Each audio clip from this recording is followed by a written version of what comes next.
कोठेरा शहापूर बस brake fail झाल्यामुळे दरीत कोसळली। सुदैवाने कुठलीही जीवितहानी झाली नाही, मात्र 6-7 प्रवासी किरकोळ जखमी झालेल्या प्रवाशांना शहापूर जिल्हा रुग्णालयामध्ये दाखल करण्यात आले। पण हा प्रवास कुठे थांबेल? शहापूर तालुक्यातील ह्या जीवघेणी बस केव्हा थांबतील? आत्तापर्यंत कोठेरा जाणाऱ्या बसेसचं 2-3 वेळा ॲक्सिडेंट असे झालेले आहेत। सुदैवाने कुठलीही जीवितहानी झाली नाही आहे। पण शहापूरमध्ये नवीन बस केव्हा येतील? नमस्कार, ग्रामीण विचार न्यूज चॅनलमध्ये आपणा सर्वांचं स्वागत। माझ्या समाज बांधवांना मानाचा मुद्दा। आज मी या ठिकाणी जे नारदाची गादी बोलतात ती आमची पत्रकारांची, आणि या ठिकाणी आम्ही ज्यावेळी नारदाच्या गादीवर असतो त्यावेळी आम्ही कुणाची बिडबड ठेवत नाही कुठल्या पक्षाची, नाही कुठल्या लोकप्रतिनिधीची। आम्हाला घेणं देणं नसतं। परंतु आज सांगायचं आहे की आज शहापूर तालुक्याची परिस्थिती बोलल्यानंतर आज एवढं टेम्परेचर वाढलेलं आहे की भयानक टेम्परेचर या शहापूर तालुक्यामध्ये पाहायला मिळतं। आज पाहिलं तर या शहापूर तालुक्यामध्ये मुंबरी आली, मुंबरी धरण, समृद्धी, गॅस लाईन, पेट्रोल लाईन यासारख्या मोठमोठे प्रकल्प या ठिकाणी येतात, आणि या प्रकल्पाचा स्थानिक भूमिपुत्रांना काही उपयोग नसून लाखो झाडं कत्तल होऊन गेलेले आहेत।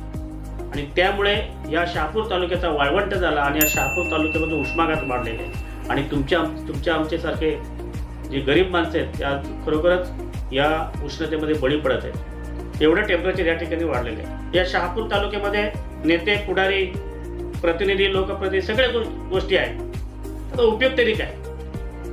त्याचा काही उपयोग नाही, कारण या शहापूर तालुक्याच्या भल्यासाठी कोणी काही करत नाहीये।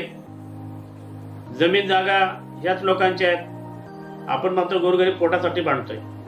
थोडक्यात आजची परिस्थिती पाहणं, आज जवळजवळ शहापूर आगाराची बस, शहापूर आगारामध्ये शहापूर कोठारा बस जात असताना त्या बसचा ब्रेक फेल झाला आणि एका दरीमध्ये थोडीशी ती बाजूला पडली, आणि त्यामध्ये 6 प्रवासी जखमी झाले। आणि ते 6 प्रवासी हे कोठेरा येथील असून ते उपचारासाठी उपजिल्हा रुग्णालय आपलं शहापूरमध्ये तिथे दाखल केलेलं आहे। म्हणजे एवढा शहापूर आगाराचा भोंगळ कारभार आहे। इथे जागृत लोकप्रतिनिधी आहेत, नेते, पुढारी आहेत। अहो, तुम्हाला साधं बस स्टँड आहे, त्यातल्या बस कशा आहेत याच्यावर तुम्ही लक्ष ठेवू शकत नाही। मग तुम्ही लोकांच्या जीवाशी खेळता, मग तकाट मारून टाकायचं का? म्हणजे प्रत्येक ठिकाणी जे गोंधळ चाललाय या शहापूर तालुक्यामध्ये वाईट वाटतं। भात खरेदीमध्ये तिथे सुद्धा भ्रष्टाचार चाललाय, दिनाघात भ्रष्टाचार। यावर सुद्धा कोणी बोलत नाही। यांचीच माणसं त्याच्यामध्ये सामील, यांचीच, आणि यांचा गोतावळा भरल्यामुळे या शहापूर तालुक्याचे ह्याच लोकांनी वाटलं।